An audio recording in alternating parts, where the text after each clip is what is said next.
Приветствуем наших подписчиков и гостей канала Эзотерика для тебя. Друзья, мы вас всех приветствуем в изобилии и достатке.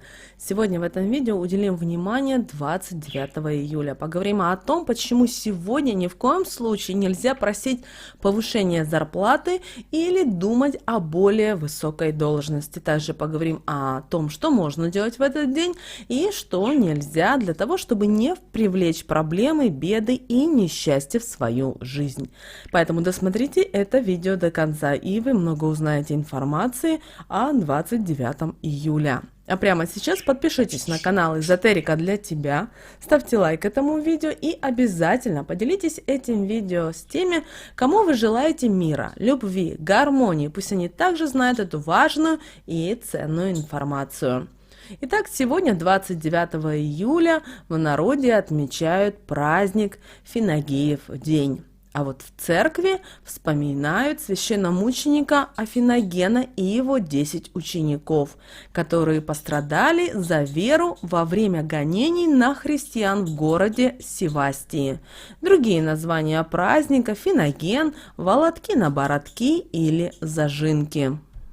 Считалось, что в этот день замолкают птицы, грустят и думают о настоящей осени. Хотя еще жарко, но осенние дни уже не за горами, и скоро придется птицам покидать родные края и отправляться в жаркие страны на зимовку.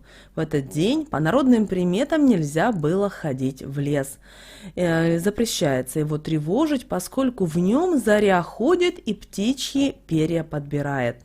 Нельзя было в этот день охотиться, рубить дрова, собирать грибы, ягоды, петь и кричать рядом с лесом, для того, чтобы не поднимать лишнего шума. В этот день лето перешагивает зной и поворачивается к осени.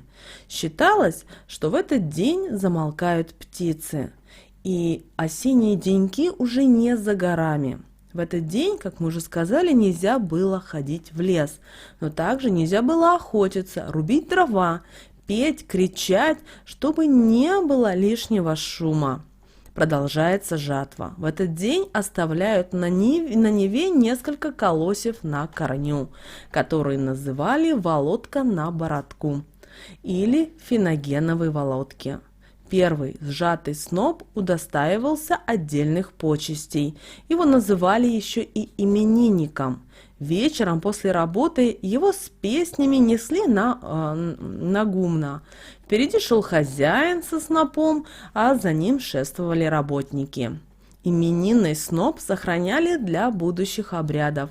С него начинали молотьбу, соломой с него кормили заболевшую скотину, а зерном лечили людей.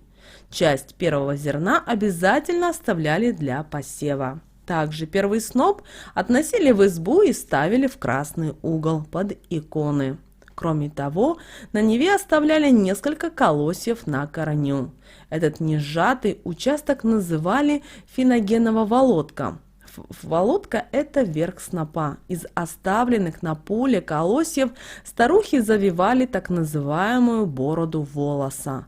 Впоследствии этих колосьев никто не должен был касаться, так как они предназначались в жертву древнему славянскому богу. И, как правило, ночи становились холоднее. Начинается и сбор грибов. Пока взрослые работали в полях, дети уходили в лес собирать грибы. И в это время появлялись маслята, лисички, белые грибы, которые тут же шли на крестьянские столы. Из грибов в эту пору делали похлебки, тушили в сметане, делали из них начинку для пирогов, фаршировали ими рыбу, варили с ними различные каши, делали котлеты из белых грибов, грибную икру делали и, конечно же, жареную с грибами картошечку. По традиции в этот день с помощью зерен пытались избавиться от различных недугов, проводя определенные ритуалы и обряды, читая определенные слова. Но по народным приметам сегодня были и моменты, и запреты, которые наши предки всегда придерживались. Поэтому в этот день запрещалось приходить к своему руководству и просить о повышении заработной платы или просить о новой должности. Говорят, что так вы можете потерять все, что у вас есть, включая должность и деньги. Не стоит в этот день и проводить генеральную уборку. В противном случае вы можете привлечь несчастье или заболеть. В это же время запрещалось и лениться. Вы должны были всегда в этот день отыскать золотую середину. Также 23 июля не следует ни с кем откровенничать, особенно с теми, кто стоит выше вас по должности. Считается, что от этого серьезно может пострадать ваша карьера. Но и врать сегодня нельзя, эффект будет тот же. В этот четверг лучше просто промолчать. 29 июля нельзя было грустить, злиться, конфликтовать. В противном случае ближайший год окажется для вас неудачным, даже если вы захотите реабилитироваться в последние дни. Говорят, что хорошие сны, которые вы увидели в эту ночь, к сожалению, не сбудутся. Если сны были тревожные, то следует отнестись к ним соответствующе. В идеале поработать над снами вместе со своим психологом.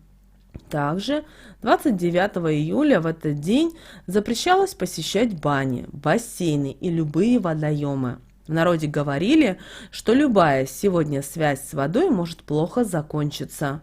Дело в том, что в этот день просыпались водяные, которые насылали проклятия на людей. В современном мире в этот запрет никто уже не верит и никто его не соблюдает, но все же стоит подумать об этом. Также в этот день нельзя громко кричать. Этот запрет связан с тем, что темные силы приходят на громкие звуки.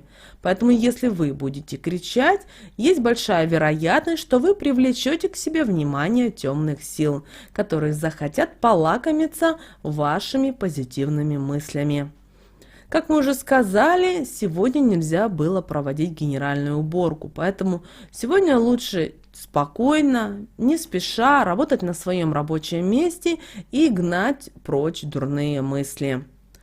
Также женщинам нельзя было идти в лес и сегодня собирать грибы, а мужчинам в этот день в лес ходить также нельзя. И если посмотреть по погоде, если 29 июля будет солнечная погода, это значит достаточно хороший знак. А вот если дождь в этот день, к потерям и голодному году. Поэтому обязательно 29 июля посмотрите на погоду в вашем регионе. Друзья, вот такой у нас с вами день, 29 июля, по народным приметам. Как вы видите, день неоднозначный, поэтому, зная эту информацию, вы будете знать о том, как же правильно вам провести 29 июля. Кроме того, обращаем ваше внимание, что уже потихонечку начинает близиться осень. В каких-то регионах уже вот-вот и начнутся ночи холодные, а там уже и дни. Но мы все равно всем желаем мира, любви, гармонии. Хотим, чтобы в вашей жизни было все прекрасно. И народные приметы, традиции, суеверия помогали вам в жизни.